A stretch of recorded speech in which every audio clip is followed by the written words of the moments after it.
Alors, nous avons donc posé à Alain une question précise.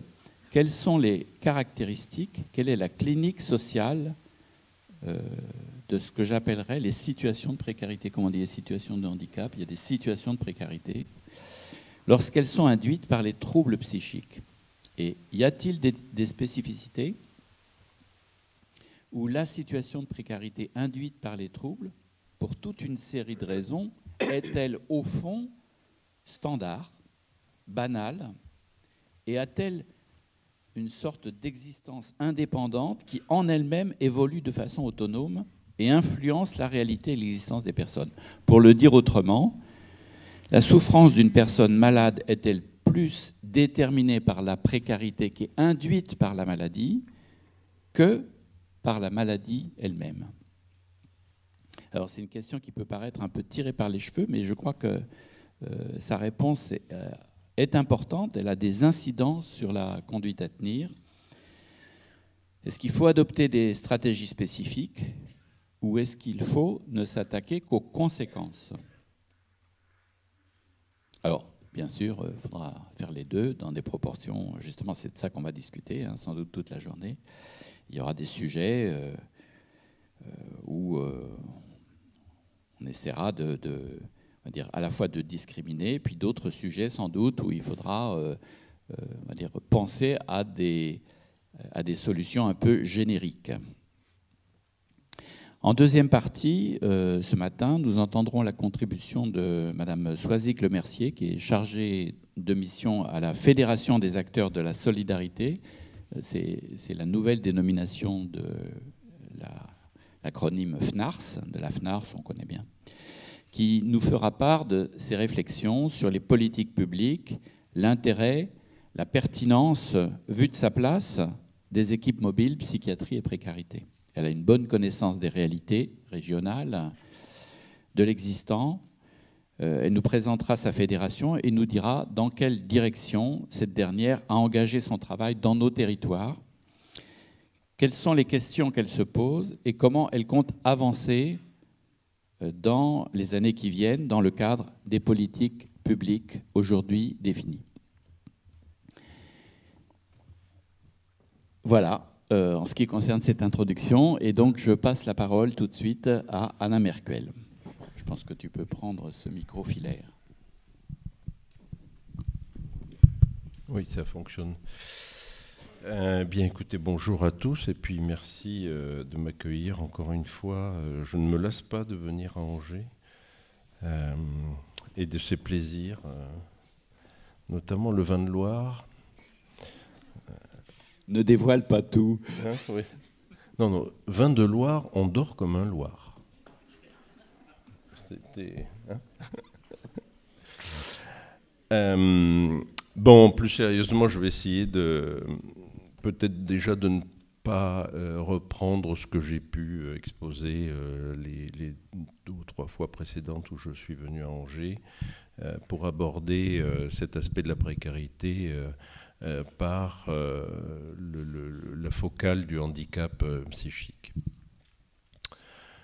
Alors, est-ce que ça fonctionne? Oui, c'est bon. Voilà. Tout d'abord, donc, on est à cette intersection entre précarité et handicap psychique, à savoir quand même que, en fonction de cette superposition, on va se retrouver avec des personnes plus ou moins handicapées, plus ou moins en précarité, ce qui fait que on ne peut pas d'emblée partir sur ce que l'on pourrait appeler des logigrammes, des protocoles, des procédures. S'il y a une chose à retenir, c'est qu'on fait plutôt dans la dentelle, et on est des dentelières ou des ravaudeurs, plutôt que de porter justement ou d'amener du prêt-à-porter. On est dans cette situation-là, mais probablement aussi dans toute la psychiatrie, sur les aspects de haute couture et de faire au cas par cas. Donc voilà, on ne pourra pas dresser toutes les situations que l'on peut rencontrer, mais on a peut-être quand même des grands pans sur lesquels on peut s'appuyer. Alors, Denis me demandait de parler de nos constats. Handicap psychique et précarité. Bien sûr, la précarité, comme on l'a dit, peut conduire à un handicap psychique, à ceci près quand même que la rue ne rend pas schizophrène. Encore que maintenant on voit bien avec les aspects de migration, avec les aspects de trauma transgénérationnel, par le biais de l'épigénétique, on peut se demander s'il n'y a pas certaines influences. Mais en tous les cas, on ne part pas non psychotique d'Érythrée et on n'arrive pas psychotique à Paris ou à Angers. La rue, la migration ne rend pas fou au sens psychotique du terme. Cependant, ça fait souffrir, bien sûr, et on rencontre ces personnes-là sans pour autant qu'elles aient traversé la moitié de la Terre, mais dans des situations d'expulsion, de chômage, d'exclusion et autres isolements. Donc la précarité va aggraver le handicap psychique qui existe ou qui préexiste, hein, puisqu'on va se retrouver avec, sinon des refus, en tous les cas des difficultés d'accès ou de maintien dans les soins somatiques. Je vous rappelle quand même que maintenant, pardon, les personnes présentant des troubles psychiatriques meurent moins de leurs troubles psychiatriques. Bon, ça c'est peut-être nos progrès médicaux. Mais hélas, il continue à décéder de troubles somatiques. Et qu'il y a quelque chose là aussi à travailler autour de l'approche du corps. Nous ne sommes pas que des purs esprits. Rupture ou refus d'accès ou de maintien des soins psychiatriques, ça on le voit bien.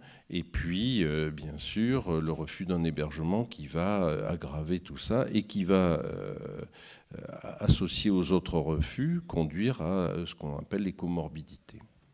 Donc la précarité en soi va aggraver le trouble psychique ou le handicap psychique qui préexistait. Donc le handicap psychique conduit à précarité, certes, précarité psychique, précarité financière, on s'en doute, précarité affective, précarité sociale, précarité professionnelle. Donc on peut balayer toutes les formes de précarité et on voit que le handicap psychique impacte sur toutes ces formes-là. Pour exemple, j'ai essayé de lister quelques positions psychiques de survie que l'on rencontre chez des personnes présentant déjà un handicap psychique. Eh bien, voilà, l'anxiété qui était préexistante va devenir adaptative.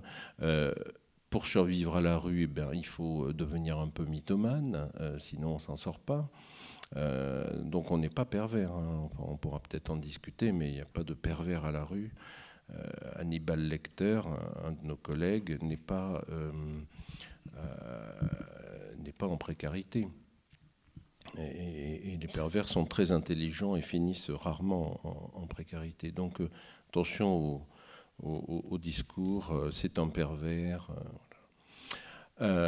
Des positions paranoïaques pour vivre à la rue, ben, vous pouvez essayer. Hein, vous prenez un duvet, quelques billets de 50 € qui dépassent du duvet, puis vous allez vous allonger une nuit à Paris sous les Halles, et vous allez voir qu'il va y avoir un aspect paranoïaque qui va se mettre très très rapidement en place. Toute personne qui s'approche est suspecte. Vous sentez épié, regardez. Bon. Donc il y a des positions paranoïaques sans pour autant être un délirant paranoïaque. On adopte une position. Pareil, quid de la psychosomatisation à la rue, hein. Est-ce que c'est quelque chose qui vient là de façon totalement indépendante ou pas de la précarité? Eh bien, on pourrait penser quand même que les ulcères de stress, que les allergies, que tout cela n'est pas simplement qu'une histoire d'anticorps. Il y a aussi toute la théorie autour de la psychosomatisation en précarité. Et puis aussi dépression de conformité, c'est-à-dire que si vous voyez quelqu'un arriver avec un sourire banane, demander un logement, etc., il ne sera pas conforme, on en parlait tout à l'heure, il ne sera pas congruent à la situation.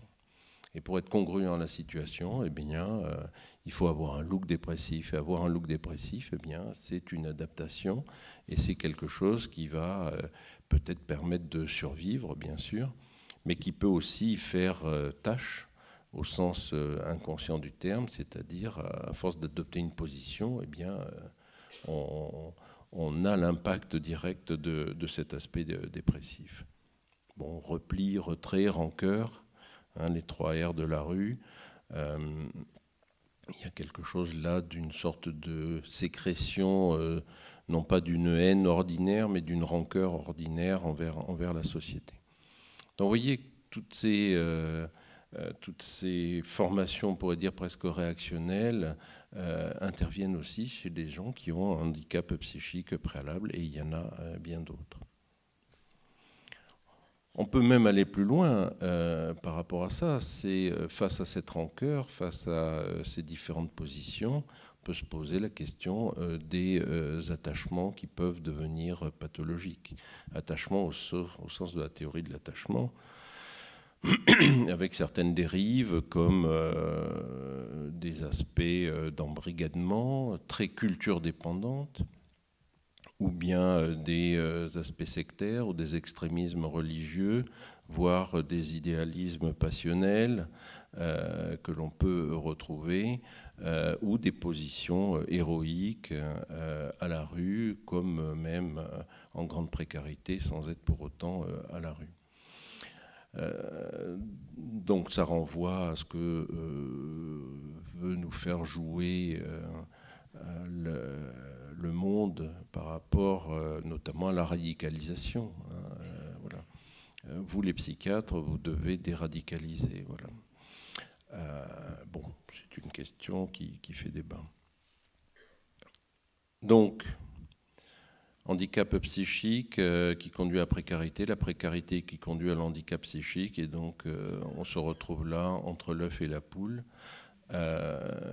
Bon, comment sortir de là sans trop casser les œufs, c'est bien le problème. Alors j'ai essayé de distinguer différents handicaps psychiques en fonction de la précarité, donc les précaires logés, les handicapés psychiques en précarité logée. Bon, vous en voyez très très régulièrement lors de visites à domicile ou autres, des personnes qui ont du mal à vivre du fait de leur handicap psychique. Et cette personne-là me proposait de prendre un café un petit matin.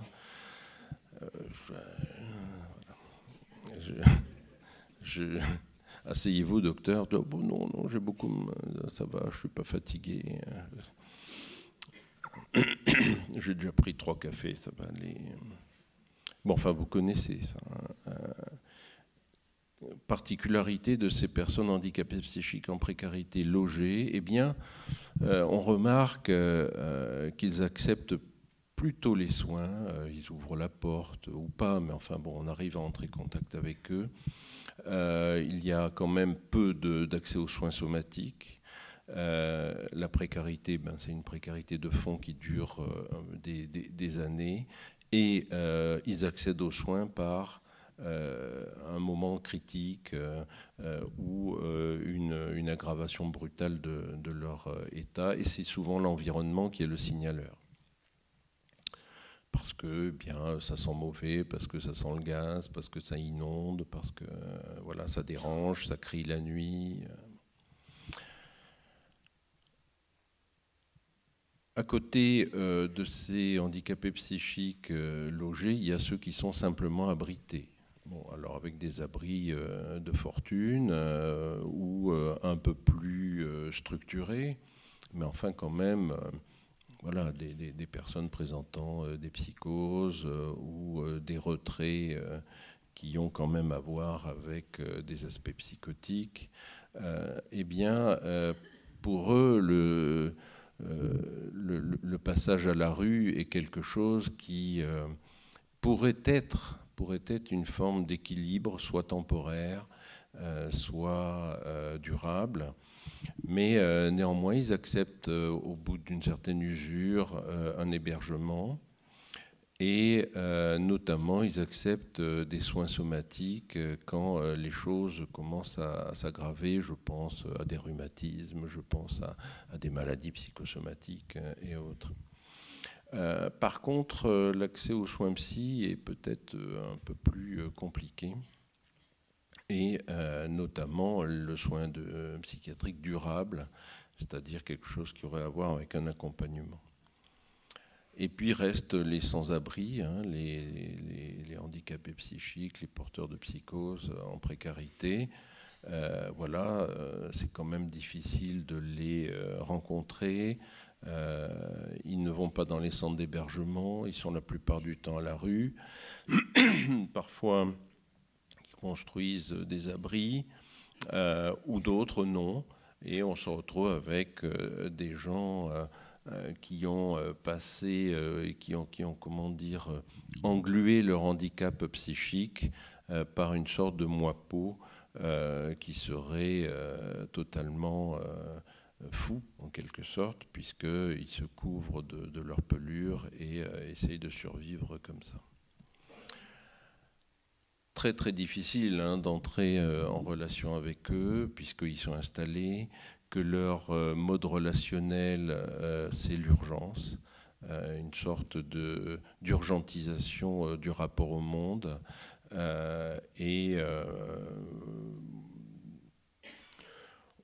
On est confronté là, la plupart du temps, à des refus, quels qu'ils soient.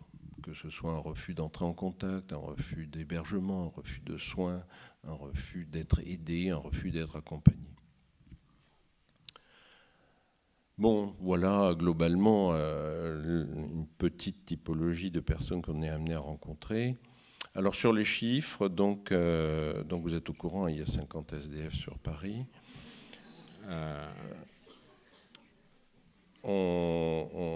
C'est très bien que l'enquête menée par la ville de Paris soit venue juste après cette annonce qui a fait sourire, qui nous a même pas énervés. Voilà un peu les résultats. Je ne sais pas si vous les aviez déjà eus. D'envoyer 2000 personnes à la rue, 190 dans les bois de Vincennes surtout, et un peu le bois de Boulogne, et puis un peu plus de 700 dans le métro, les urgences des hôpitaux, les trains, les gares et les abris. Ce qui fait globalement près de 3000 personnes, ce qui n'est pas rien, avec des fortes densités autour des gares. Vous voyez le 10e arrondissement, gare du Nord, gare de l'Est. Voilà, il y a du travail. Et ces personnes-là sont sans abri, c'est-à-dire qu'on ne prend pas en compte, bien sûr, tous les migrants hébergés, abrités, etc. On n'a parlé là que des sans-abri. Alors, s'il y a quelque chose à retenir, c'est le croisement avec l'enquête Samantha qui avait été menée dans l'hiver 2009-2010. Un tiers des personnes à la rue présentent un trouble psychiatrique sévère. Et c'est de cela dont il est question. Les autres s'aménagent, arrivent à survivre, mais ne présentent pas de troubles psychiatriques sévères. Un tiers, ce qui fait pas mal, parce que sur les 3000 que vous voyez donc là à Paris, donc il y en a 1000 qui sont soit psychotiques, soit dans des états mélancoliques, soit dans des états dépressifs graves. En tous les cas, ils ont besoin de rencontrer des soins psychiatriques et d'être aidés. Si on détaille un peu, sur ces troubles psychiatriques sévères, eh bien, voilà, 13% psychotiques, c'est-à-dire 10% de plus que la population générale, 10 fois plus. C'est globalement 1 à 2% quand on élargit un peu pour la schizophrénie ou les psychoses en général. Ce qui est plus inquiétant, c'est 17% des 18-25 ans. Quand vous avez 6 ou 7 ados qui tiennent le mur, il y en a un qui est tenu par le mur. Donc il faut aller le rencontrer et savoir lequel est tenu par le mur pour pouvoir l'aider et éviter que sa psychose s'aggrave. Bon, des états dépressifs, de l'anxiété bien sûr, des troubles de la personnalité, globalement les psychopathes, les dissociaux, les asociaux. Bon. Un risque suicidaire important. Et puis ce qui est important à remarquer, c'est que 70% des gens que nous avons rencontrés lors de cette enquête, c'est près de 850 personnes, avaient déjà eu un contact avec les soins. Et parmi eux, 25% avaient déjà été hospitalisés, dont certains sous contrainte. Le problème, c'est que 75% des gens ayant eu un suivi ne l'avaient plus. Donc accéder aux soins en France, c'est tout à fait possible. Il n'y a aucun problème, on va dire, enfin à peu de choses près. Le problème, c'est de s'y maintenir. Or, psychose, toujours. Donc c'est une histoire de soins vie entière. Comment proposer des soins vie entière à des personnes en errance, en grande précarité. Et parmi les gens qui n'avaient plus de soins, c'est-à-dire 75% qui avaient eu un suivi ne l'avaient plus, parmi ces 75%, 40% étaient psychotiques. Donc ça veut dire que près de la moitié des personnes qui sont en rupture de soins, en précarité, à la rue, sont des psychotiques, donc des handicapés psychiques importants qu'il faut pouvoir aider, rencontrer. Ce d'autant qu'on a remarqué qu'ils tentaient de se traiter eux-mêmes, notamment par des conduites addictives, et à tout seigneur, tout honneur, bien sûr, l'alcool, mais le cannabis également. Donc voilà des chiffres sur la France entière. Selon la police, 100 000 personnes, selon les manifestants, 300 000. Bon, voilà, la vérité est certainement à peu près au milieu. Ce qui donne quand même un tiers de personnes en grande souffrance psychique. Et donc, près de 100 000 personnes, probablement en rupture de soins ou non traitées, qui se baladent dans nos départements, qui survivent tant bien que mal. Et parmi eux, eh bien, un certain nombre de psychotiques non traités. Pour Paris, par exemple, donc on a 1000 personnes en grande souffrance psychique. Et on peut penser que parmi eux, il y aurait une grande proportion de psychotiques à aller rencontrer. Alors, après cette introduction sur des chiffres, on va peut-être passer aux lettres. Donc le rappel historique, je ne vous rappelle pas l'histoire du secteur, qui vient de fêter ses 60 ans, puisqu'on a un rapport qui est sorti sur les 60 ans du secteur. Voilà, avec les grandes difficultés d'homogénéisation, en tous les cas, des offres de soins, puisqu'on voit qu'en fonction des partenaires, en fonction des coordinations, en fonction des actions, en fonction des moyens, on a quand même une grande disparité. Et je ne me rajoute pas en fonction des écoles, des chapelles, des dogmes et autres. On a une grande disparité d'offres de soins. C'est comme si, voilà, en tant que chef de secteur ou en tant que chef de service de psychiatrie, je disais, voilà, on ne fera pas telle ou telle pratique parce que je le décide comme ça. Un peu comme un directeur d'école qui dit, moi l'anglais, j'y crois pas trop, donc on ne fera pas d'anglais, ou j'y crois pas aux maths, ça ne sert pas à grand-chose. Voilà, il faut faire que de l'histoire géo, ou voilà. Et donc ça pose quand même un problème sur la psychiatrie générale, c'est-à-dire qu'on est supposé être service public et on a une trop grande disparité entre nous. Et c'est peut-être un de nos nombreux talons d'Achille, puisque nous sommes des mille pattes.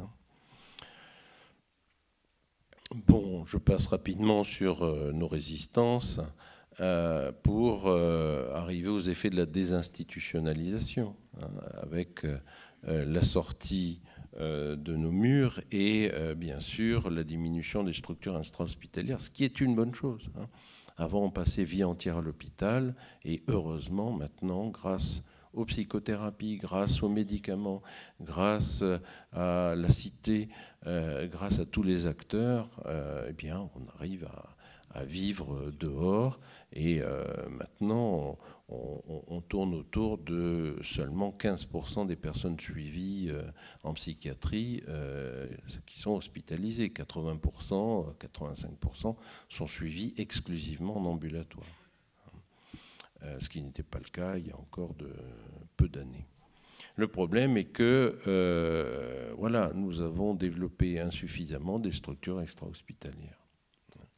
Et c'est vrai qu'un mètre carré au sein de l'île de la Cité à Paris n'est pas le même prix qu'un mètre carré à Maison-Blanche, à Clermont-de-Loise ou ailleurs. Donc, il y a un fait réel qui est un fait économique. Et donc des gens ont pu se retrouver comme ça, marginalisés. Et de cet aspect-là, de la fermeture des lits, il y a eu un raccourci où on a dit, ben voilà, c'est à cause de la psychiatrie qu'il y a tous ces gens à la rue. Ce qui est donc faux, puisque je vous ai démontré qu'il n'y a seulement qu'un tiers des gens qui correspondent à, on va dire, la psychiatrie. 2 autres tiers n'ont rien à voir avec ça, ou peu. Et la preuve en est, c'est qu'on a beau avoir des antécédents psychiatriques dans les facteurs de risque de précarité et d'exclusion, il y a d'autres facteurs, on en reparlera, je les passe rapidement, mais l'histoire infantile perturbée, le faible niveau d'acquisition scolaire, la consommation d'alcool et de toxiques, les difficultés sociales précoces, etc. etc. On pourra en parler éventuellement. Sans compter, bien sûr, les capacités propres de chaque individu. Vous reconnaissez peut-être la photo du film Slumdog Millionnaire. Voilà, donc il y a deux frères. L'un finit bien, l'autre finit plutôt mal. Et pourtant, ils ont baigné dans le même bain de précarité. Donc il y a la question de la résilience et de la capacité personnelle à s'en sortir face aux facteurs de risque. Et puis, voilà, quand on liste un peu les événements de vie, voilà ce qu'il en ressort des personnes qu'on rencontre. Avec notamment 25% qui ont quitté le domicile parental à 16 ans. Qu'est-ce que ça veut dire? Alors qu'on est plutôt dans la population générale à sécréter des tanguis et à les garder le plus longtemps possible pour des raisons économiques qui peuvent se comprendre. Le 8% de vécu en zone de guerre ou de conflit est en augmentation. Si on devait refaire maintenant l'enquête, on serait bien sûr beaucoup plus élevé dans ce pourcentage en considérant les aspects migratoires. Mais c'est peut-être ça qui est intéressant à débattre aujourd'hui. Les facteurs de risque et de précarité, il y en a un sur lequel nous, on peut agir directement, c'est la mauvaise utilisation de nos services. Et je m'étais un petit peu amusé à faire une enquête auprès de nos collègues en leur demandant, alors dans le fond, voilà, mauvaise utilisation des services ou mauvaise offre des services, et notamment des services de psychiatrie, en posant la question, est-ce que le secteur a pu s'adapter ou est-il adapté à la précarité? Alors qu'initialement, je vous rappelle, la mise en place du secteur, c'était il existera un lieu de consultation gratuit ou un lieu de soins gratuit dans chaque département. Donc c'était pour les précaires, initialement. Alors évidemment, voilà la demande. Ils ne demandent rien. Bon, alors qu'est-ce qu'on fait? Donc là, on pourra discuter sur l'aspect de la non-demande. Ce n'est pas parce qu'il y a une non-demande qu'il n'y a pas de besoin. Ne serait-ce qu'un bébé à naître, une personne âgée qui décide, parce qu'elle a fait le tour de sa vie, de se suicider, il ne demande rien. Un adolescent et les 12 000 qui tentent de se suicider par an, il ne demande rien, etc. etc. Quelqu'un qui a été violé, agressé, torturé, et qui est hagard dans un coin, il ne demande rien. Voilà. La question de la formulation de la demande est vraiment... là, c'est un talon d'Achille d'une patte d'éléphant. C'est-à-dire que vraiment, on se cache derrière ça, alors qu'on sait très bien qu'il y a de nombreux besoins. Bon, le cadre, bien sûr, hein, pour ne pas dire le carcan, ouais, bah oui, il n'est pas arrivé à l'heure. Bon, alors, monsieur, vous reviendrez dans 2 mois, 9h45, au CMP, voilà. Alors, quand on est à peu près cortiqué, ça va. Quand on a un syndrome de Korsakoff, c'est plus compliqué. Et puis l'écrémage. La HALD, j'avais sollicité la HALD en disant, à l'époque, quand elle existait, le secteur est l'un des dispositifs le plus discriminant de France. Hein, puisque la première question qu'on vous pose quand vous toquez à la porte du secteur, c'est quoi votre adresse? Bon, voilà. On ne dit pas où est-ce que vous avez mal ou qu'est-ce qu'on peut faire pour vous. C'est quoi votre adresse? Et puis le contexte hospitalier actuel, hein, les collègues disent bah oui, mais bon, on n'a plus le temps, on n'a plus les moyens, c'était mieux avant. Alors c'était mieux avant, ça aussi on pourra en débattre. Je ne suis pas sûr que les soins étaient mieux avant. Je pense qu'on a une meilleure qualité de soins et elle s'améliore de jour en jour. Peut-être que la question du prendre soin se dégrade, bon, mais ça, on pourra en discuter. Et puis l'argument éthique, mais tous ces gens en précarité, dans le fond, c'est leur choix. Donc pourquoi on irait les chercher, hein? Cosette, chez les Thénardier, c'était son choix. Voilà. Bon, elle n'aurait pas rencontré Jean Valjean, elle aurait fini polytoxicomane, prostituée, tuberculeuse, séropositive, sur un trottoir de Paris. Voilà. C'était son choix. D'ailleurs, je reprends la même photo en l'élargissant un peu. Vous voyez ce monsieur qui s'est installé devant un hôpital parisien, l'hôpital européen Georges Pompidou, hein, donc comme je le dis à chaque fois, quand même le plus bel hôpital de Paris, hein, donc de France, quand même, donc du monde. Voilà, il demande rien. Hein, bon.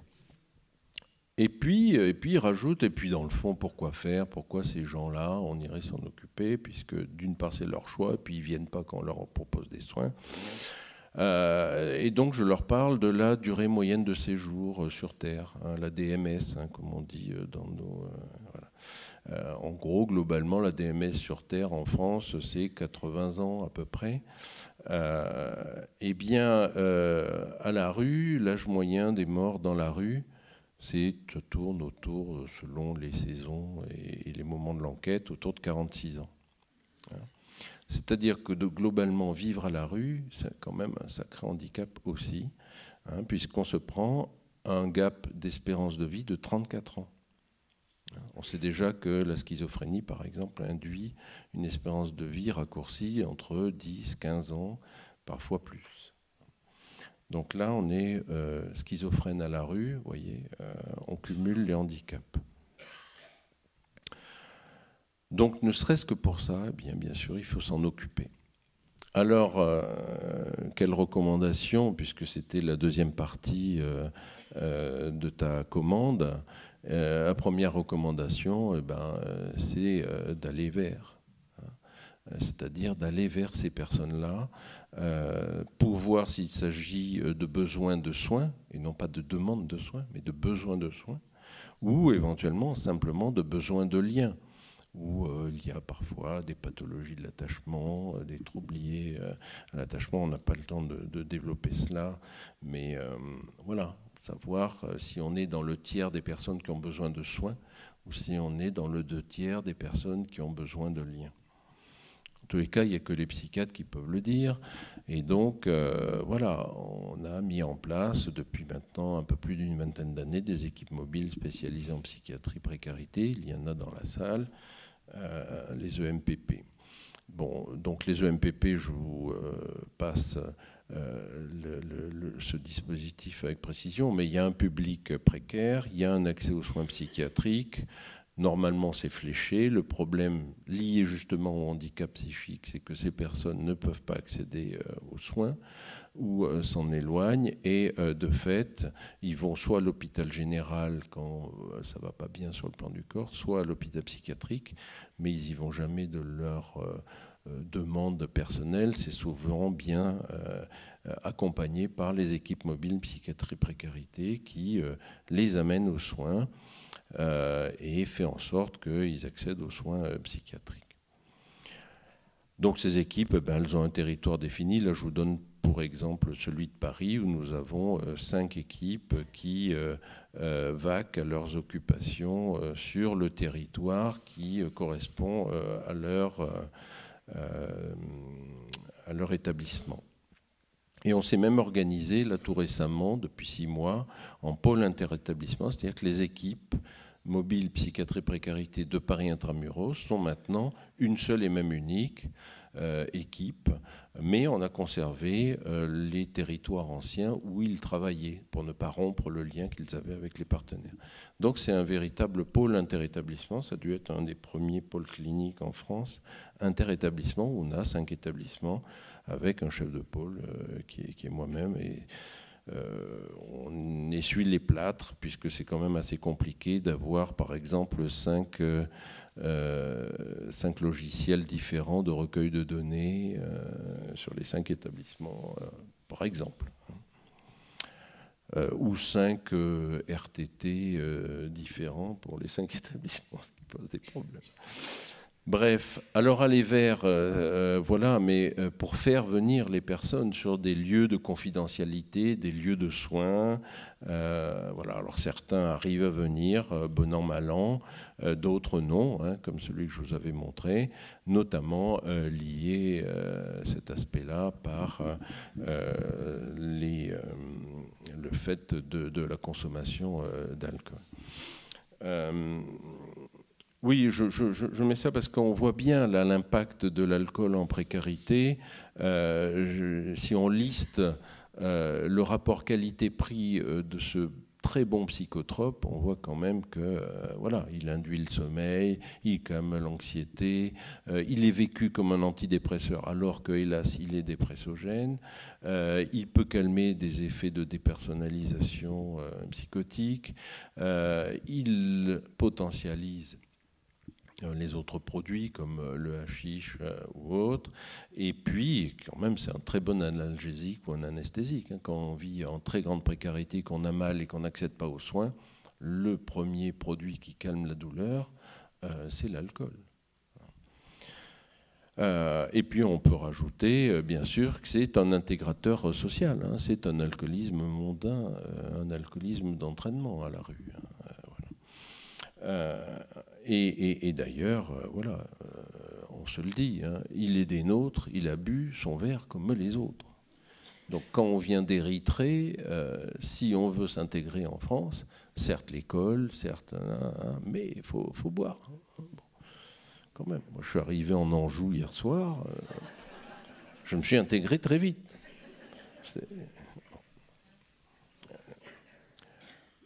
Alors ça pose un problème sur la longueur quand même, puisqu'on se retrouve avec des personnes qui présentent des démences liées à l'alcool sur une pathologie psychiatrique, ou sur une souffrance psychiatrique, ou sur un handicap psy. Comment faire? Ça, on n'est pas sorti de l'auberge. En tous les cas, si on va vers, il faut faire attention de comment on va vers.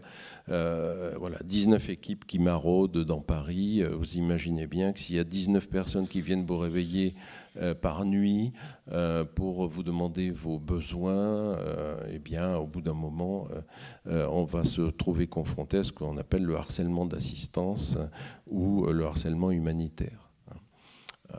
Bon, il y a eu l'affaire Weinstein, il y aura l'affaire des SDF. Donc, comment faire? Eh bien, peut-être là, une des recommandations, c'est plutôt offrir une permanence du lien plus que du soin. Bien sûr, le soin, il est utile. Mais pour pouvoir accéder aux soins, il faut faire confiance. Je vous disais, position paranoïaque à la rue. Bonjour monsieur, je suis médecin, je suis infirmier, je suis assistant social, je viens vous aider. Article 1, chez les personnes en grande précarité, toute personne qui vient m'aider va me trahir.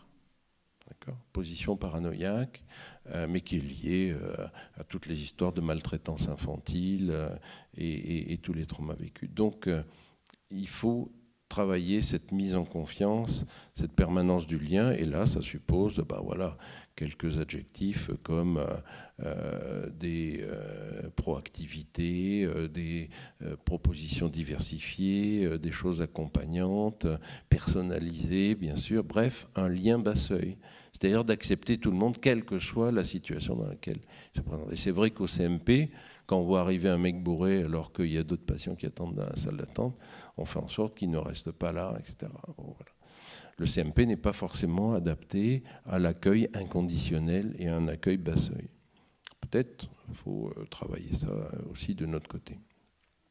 Bon, après, il y a la question de la médiation et comment amener les personnes à avoir confiance en nous. Ça peut être une médiation sociale par refaire faire une carte nationale d'identité. Ça peut être la médiation par les dents. Moi, je dis que nos exclus psychotiques qui ont perdu la plupart de leurs dents à cause des neuroleptiques notamment, eh bien, on les attrape aussi par les dents, c'est-à-dire leur faire une proposition de soins dentaires avant de commencer à parler de leurs délires, de leurs hallucinations ou de ce qui les fait souffrir.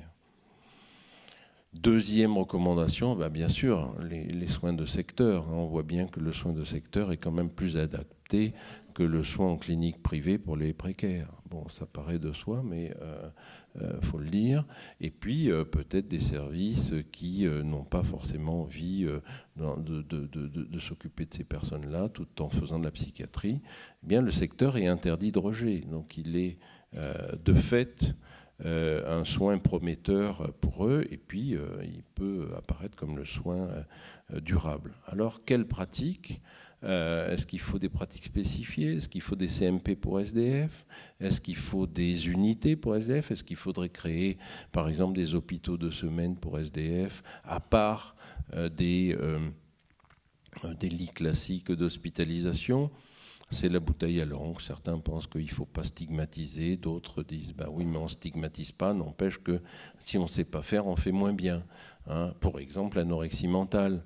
Il ne nous viendrait même plus maintenant à l'idée d'hospitaliser quelqu'un qui a une anorexie mentale en service de psychiatrie générale. Il faut que ce soit des personnes qui soient vraiment au fait de la prise en charge de ce type de handicap, de ce type de pathologie. Alors, qu'est-ce qu'on propose? C'est difficile parce que les gens, avec cette ligne horizontale blanche qui est la ligne, on va dire, de flottaison et de survie, eh bien, des personnes peuvent s'effondrer, bien sûr, en vivant à la rue. La plupart du temps, elles vont au SAU, et c'est là où on peut les rencontrer, on essaie de les aider, on les retape, on les hospitalise, et puis ils ressortent, et puis ça recommence, on les retape, on y passe au SAU, on les hospitalise, et puis un jour, on ne les voit plus, et puis ils décèdent.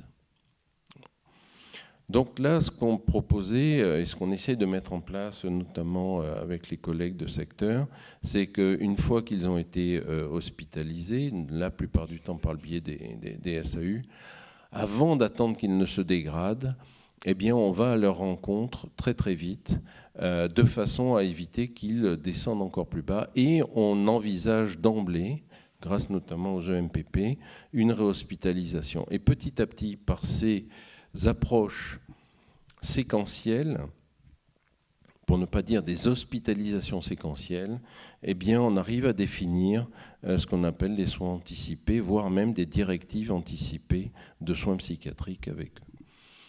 Le plus dur à convaincre n'est pas le précaire ou le psychotique à la rue, ça va être les chefs de secteur. Quand je leur dis, voilà, lui, je le connais depuis 5-6 ans, on a tout essayé, ça n'a pas marché, on n'arrive pas à le sortir de la rue, et pourtant il a besoin de soins. Et pourtant, voilà, eh bien, peut-être on pourrait envisager une semaine par trimestre, une hospitalisation, ou 3 jours par mois. Voilà, on sait que on a tel monsieur qui, tous les premiers lundis du mois, va rentrer à l'hôpital, même s'il n'est pas suffisamment dégradé pour qu'il y ait une indication évidente. Hein. C'est-à-dire le réhospitaliser avant la dégradation. Et c'est comme ça qu'on obtient cet amortissement d'une courbe de dégradation.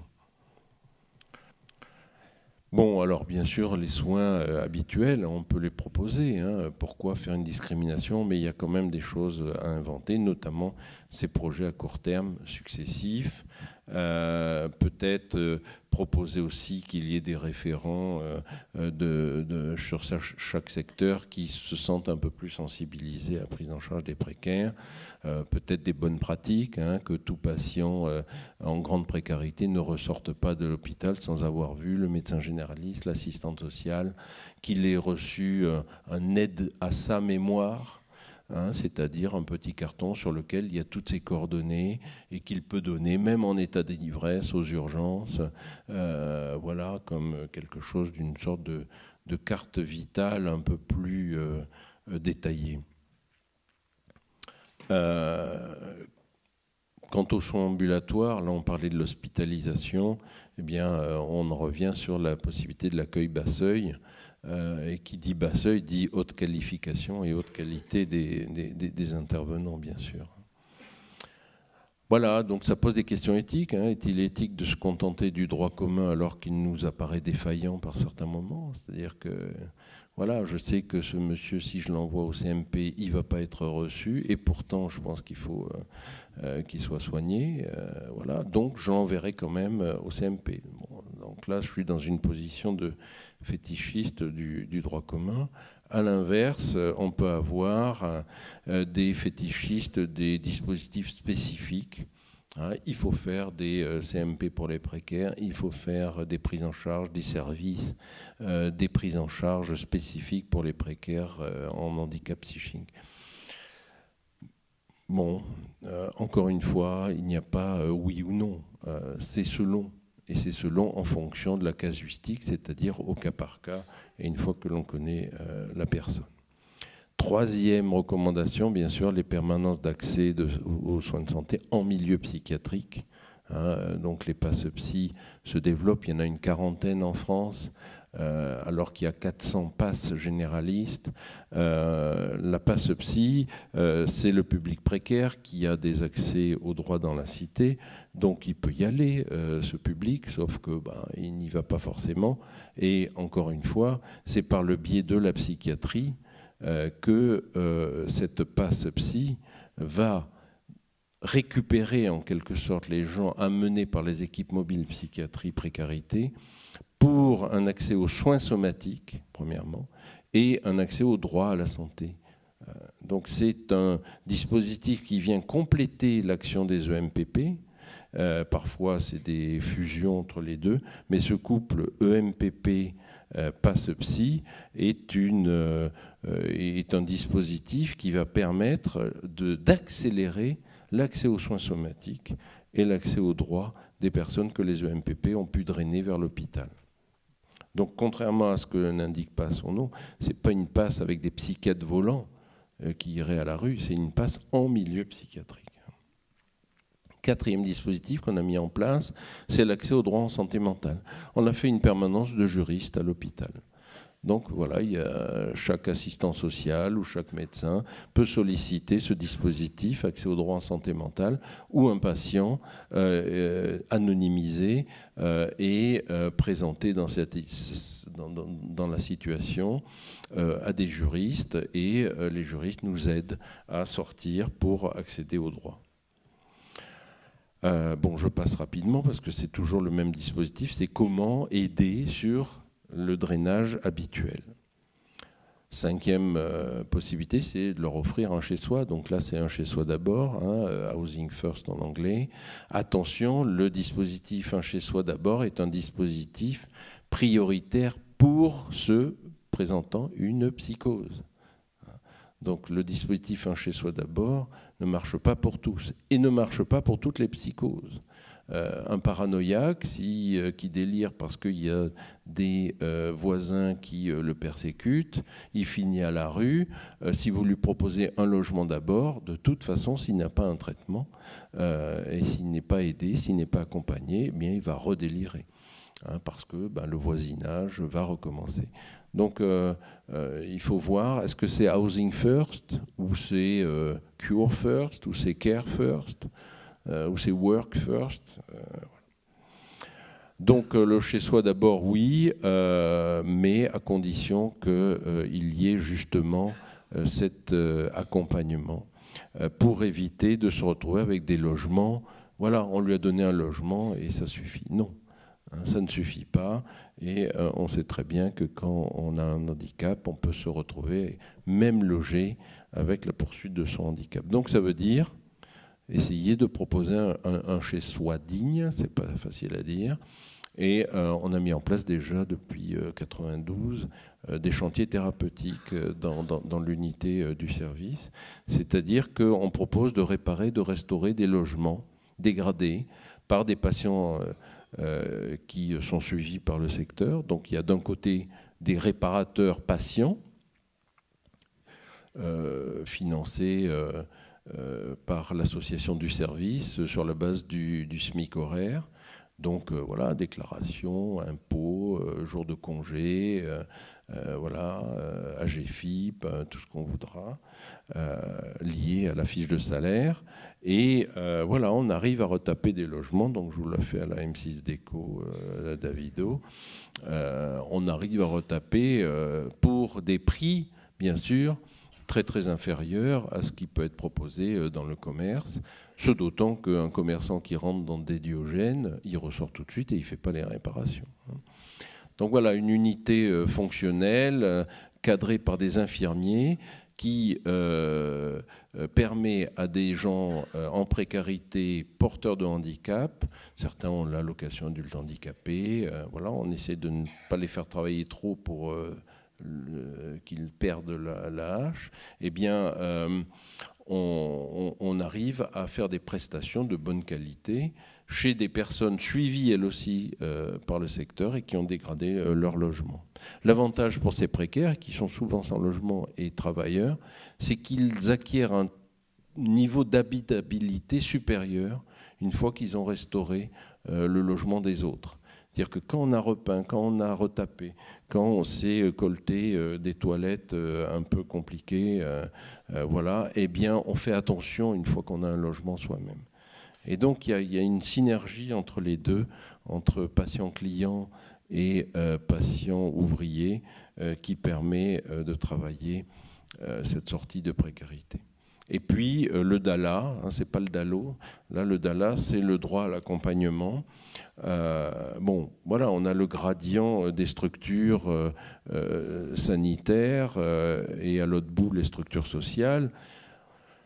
Voilà, je ne vais pas lister toutes les possibilités, mais les foyers de post-cure, les appartements thérapeutiques, les AFT, etc., tout cela, c'est plutôt côté sanitaire, le médico-social au milieu, avec une variation selon l'évolution de la pathologie, qui fait qu'on peut se retrouver dans différents lieux médico-sociaux, et puis, bien sûr, le logement social, avec toutes les diversités possibles.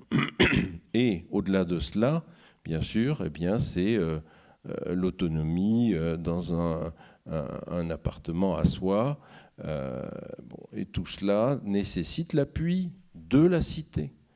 Donc ça veut dire SAVS, ça veut dire SAMSA, ça veut dire GEM, ça veut dire tout ce qui est autour du handicap et qui va permettre, on en parlait hier soir, peut-être une évolution vers une société du troc, puisque les échanges, voilà, un t-shirt à 60 € pour quelqu'un handicapé psychique et précaire, c'est juste pas normal, quoi. Donc voilà comment travailler autour de cela. Ça veut dire quand même que selon la situation des personnes, eh bien, on va avoir des partenariats différents et que le DALO, bien sûr, ne suffit pas.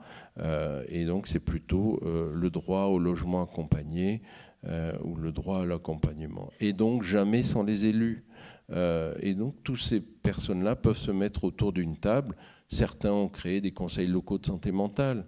En tous les cas, il faut arriver à trouver des lieux d'échange où on peut parler. Alors, si on a le temps, on parlera du conseil local de santé mentale, hein, qui est vraiment une manette vraiment à utiliser avec les élus locaux.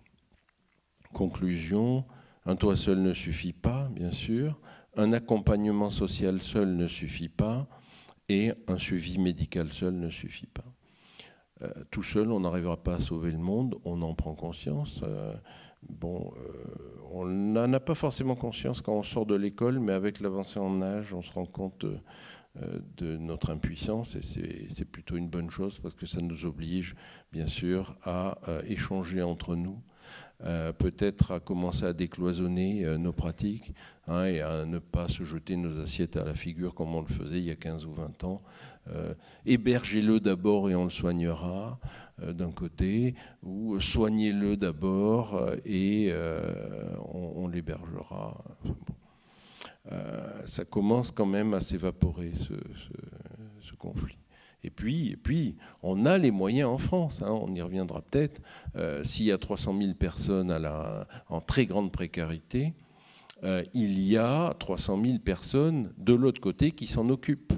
C'est-à-dire un rapport aidant-aidé de 1 pour 1. Oui, dites-lui que je suis occupé. Donc il faut se coordonner. Il faut arriver à travailler ensemble sans disqualifier l'autre, et donc un néologisme à réciprociser.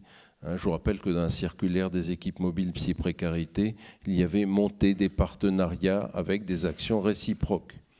Bien souvent, par exemple, nous sommes sollicités par tel ou tel, SAMU social ou autre, qui nous dit écoutez, c'est marqué dans vos missions, vous devez venir voir les personnes. Voilà. Et je dis oui, d'accord, mais on a aussi un ESAT, on a aussi tel autre endroit, on a plein de choses à faire.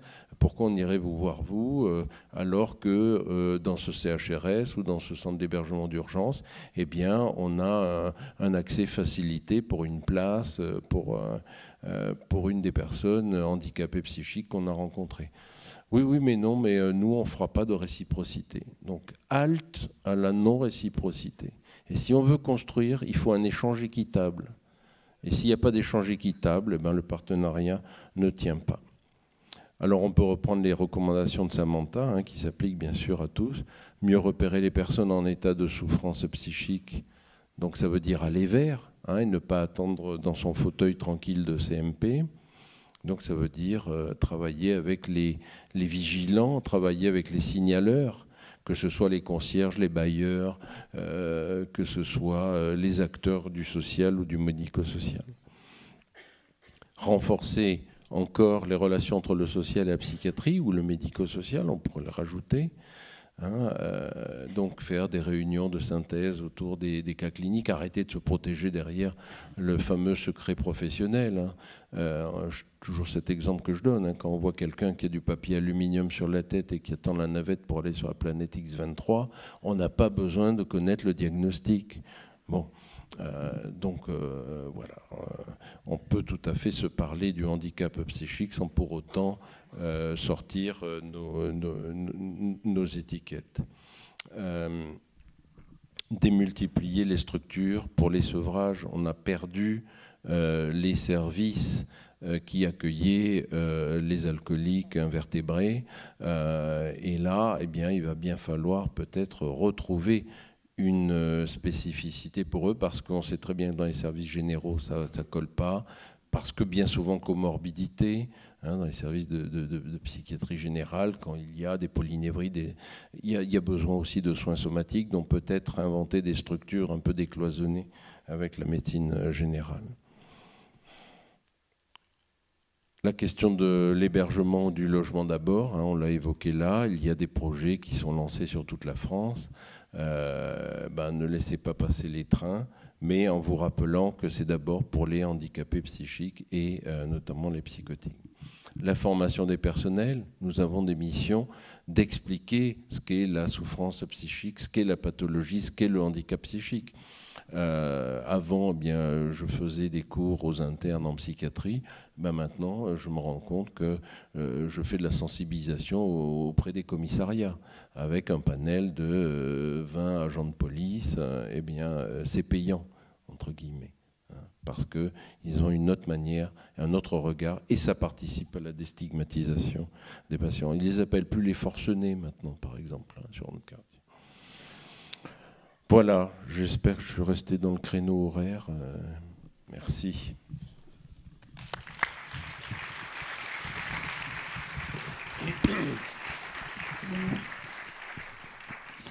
Merci beaucoup Alain de cette description très panoramique en fait, hein, avec ce que tu as développé de la panoplie de solutions qui sont des solutions partielles, des solutions complémentaires, des solutions articulées, des solutions qui impliquent de la réciprocité comme tu viens de le souligner. C'est pas toujours facile à faire, hein, au-delà des relations de personne à personne, et derrière il y a toute la question des relations entre les institutions qui effectivement demandent peut-être quand même, tu n'as pas trop on va dire abordé cet aspect-là, mais on va dire des aménagements réglementaires ou législatifs oui. Pour que ça se mette en place, on va dire au-delà de la bienveillance, au-delà de la bonne volonté, au-delà de l'intelligence collective des acteurs. J'en ai pas trop parlé. On a donc deux points faibles en France. On a les moyens, mais on n'est pas coordonné. Donc ça, c'est le premier point. Le deuxième point, c'est que on est dans des dispositifs personnes dépendants. Un tel président part à la retraite, un tel chef de service s'en va, un tel mute, etc. Et tout s'effondre. Bon, donc là, il y a quelque chose de l'ordre de la formalisation. C'est ce que j'évoquais avec le partenariat. Voilà, c'est pas passer convention pour passer convention. Hein. Si la bague faisait l'amour, ça se saurait. Donc c'est pas la question de passer un pacte ou de se paxer entre structures. C'est de construire justement cet échange équitable. Voilà. Et la convention ne viendrait là que pour formaliser quelque chose qui marche bien parce que confiance il y aura eu installée au préalable et qui ne soit pas personne dépendante. Oui, alors derrière la question, effectivement, c'est est-ce qu'une évolution législative, alors bon, ça nous dépasse très très largement, mais est-ce qu'une évolution législative pour une coordination des politiques publiques, pour une intégration et une interconnexion, on va dire, des instances et des collectivités de tout poil qui interviennent sur le champ social, ne serait pas quand même aussi un pas dans le bon sens. Peut-être, on l'a vu avec les lits Health Soins Santé, où il y a eu une circulaire qui est sortie en enjoignant les structures porteuses des lits Health Soins Santé à passer convention avec le secteur porteur de ce lieu, secteur psychiatrique.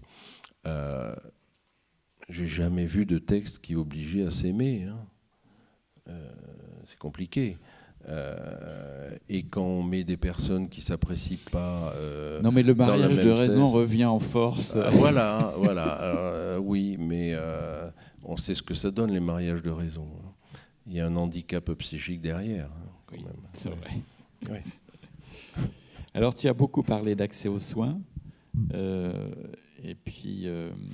avec, bon, tu ne l'as pas dit comme ça, mais quelque chose qui était une sorte de plaidoyer aussi pour quand même des réponses spécifiques dans le débat spécifique, non spécifique, proximité, qualité ou proximité, spécialité.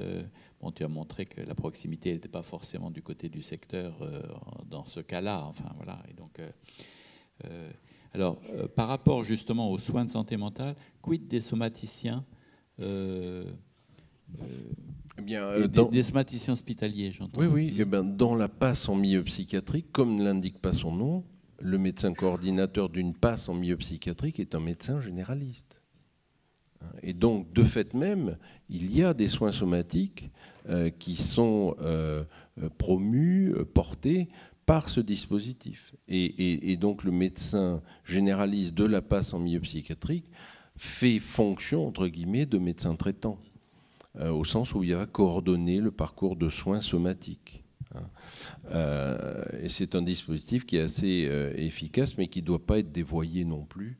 La passe psy, elle n'a pas à aller à la rue, par exemple, mais elle a à recevoir les gens qui ont été drainés de façon à leur faire accepter des soins somatiques. Donc, ils rencontrent les personnes, ils accélèrent l'accès au droit à la santé, et ils examinent et ils coordonnent les soins. Donc, je pense que ça, c'est un dispositif qui est sous-utilisé également. Et qui ne coûte pas très cher. Si on a une passe psy, ça revient à 150 000 € par an à peu près. Donc sur une région, ou pour une ARS, par exemple, c'est pas beaucoup. Et c'est un dispositif très très complémentaire. Très fonctionnel, oui. J'ai une dernière petite remarque, mais alors après tu me diras si c'est un peu une interprétation de ma part, mais je t'ai senti un peu prudent sur la Housing First, un peu perplexe. Enfin, on a un joker pourquoi, oui. Pas joker non. Si. Non, je suis ambivalent. Voilà, je suis ambivalent sur ce dispositif, ce d'autant que je l'ai porté dans l'expérimentation sur Paris, que l'on a, j'ai dû convaincre les collègues que c'était un bon dispositif. Bref, j'ai joué le jeu. Au fil du temps, on s'est quand même rendu compte que ce dispositif pouvait être biaisé par des recrutements ou des inclusions qui ne correspondent pas à l'efficience de ce dispositif. Et je pense par exemple que ça n'est pas un dispositif qui est très efficient, en tout cas en France, pour tout ce qui est toxicomanie, addiction grave, indépendamment de la psychose. C'est-à-dire que ça marche bien pour des psychotiques qui ont un alcoolisme dit secondaire, par exemple, mais quelqu'un qui n'a, j'allais dire, qu'une toxicomanie, si on prend ce dispositif, on a quand même un taux d'échec qui augmente. Et donc, autant penser autre chose, autant proposer autre chose, mais en tous les cas, pas ce dispositif-là qui, pour moi, est d'abord dédié au handicap psychique lié à la psychose. Pour autant, les acteurs du champ de l'addiction, aujourd'hui, sont très intéressés par le Housing First. Bien sûr, oui. Mais j'allais dire qu'ils montent un Housing First, adapté, voilà, pour éviter de se retrouver avec un squat au bout de 3 jours où il y a 15 toxicos, un deal à tous les étages, etc. Je pense que la prise en charge d'un addict, d'un toxicomane, quel que soit son handicap, est totalement différente, on peut le dire comme ça, d'une prise en charge d'un schizophrène qui prend du hashish pour assouplir l'effet secondaire de ses psychotropes. Voilà, c'est totalement autre chose. Alors, on aura un débat aussi après l'intervention de Soisic Lemercier, mais il peut y avoir une ou deux questions qui n'attendraient pas, urgentes. Sentez-vous libre. Alors par contre, ce qu'il faut que vous sachiez, c'est qu'on est ébloui par les projecteurs là et qu'on vous voit très mal. Alors si vous voulez poser une question, vous manifestez de façon bruyante, vous gesticulez. Oui, il y a quelqu'un dans la salle quand même. Est-ce que quelqu'un a envie d'intervenir sur ce que vient de dire Alain Merkel? Non? Non? Bon, on reviendra dessus juste après l'intervention de... Si? Oui? Oui.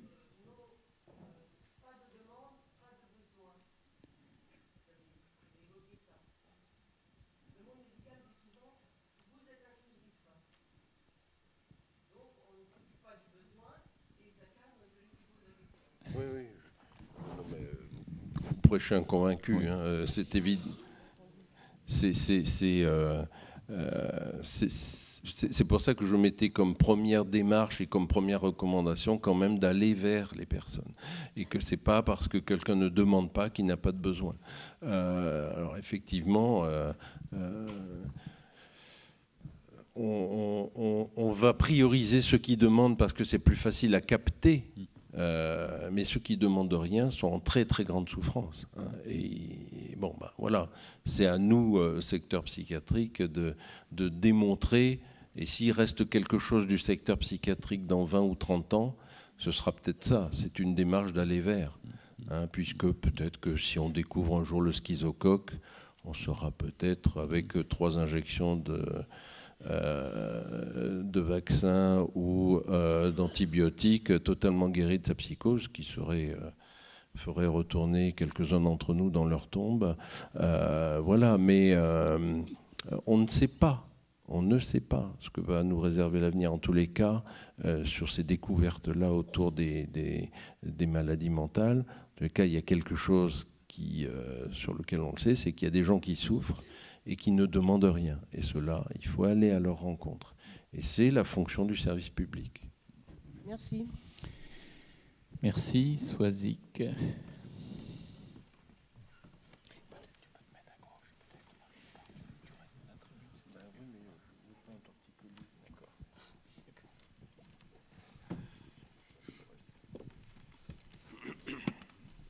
Il y a encore une question.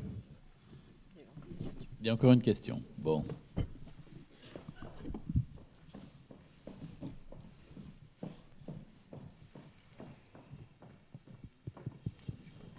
Je voulais juste avoir un petit éclairage sur le un chez soi digne avec les expériences de réparer et restaurer.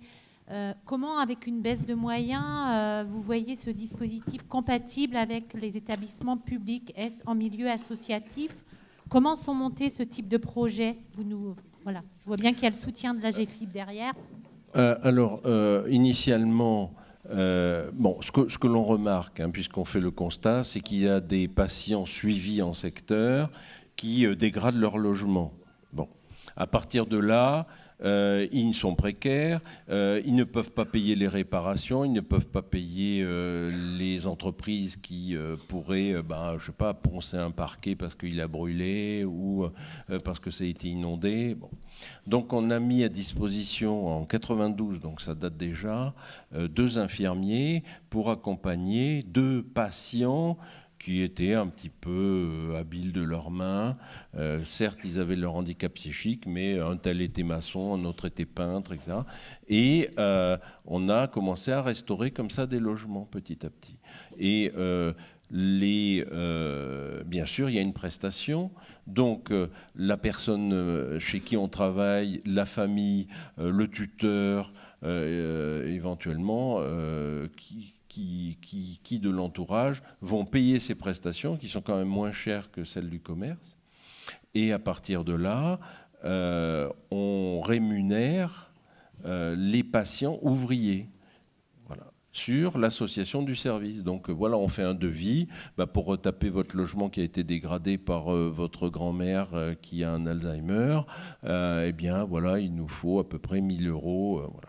Et on achète la peinture, la moquette, et on retape le logement. Et l'avantage, j'en ai pas trop parlé là, c'est que pour la maintenance de ce logement, on va revoir les gens régulièrement pour voir s'ils n'ont pas redégradé, etc. Ce qui permet de médiatiser un lien avec des personnes qui auraient pu être réticentes ou qui ne veulent pas aller sur le CMP. Voilà, on garde un lien. Mais donc c'est un hybride entre, j'allais dire, secteur et association, mais c'est quand même porté par le personnel du secteur psychiatrique, hein, de mon équipe. Donc on a une association du service qui a été validée, estampillée, qui a des missions et des statuts, voilà, et on arrive à s'en sortir comme ça. On fait une centaine de chantiers par an, hein, quand même. C'est-à-dire 2 par semaine. Voilà. Très bien, merci. On va passer donc maintenant à la contribution de Soisic Lemercier, chargé de mission, comme je vous disais tout à l'heure, à la Fédération des acteurs de la solidarité.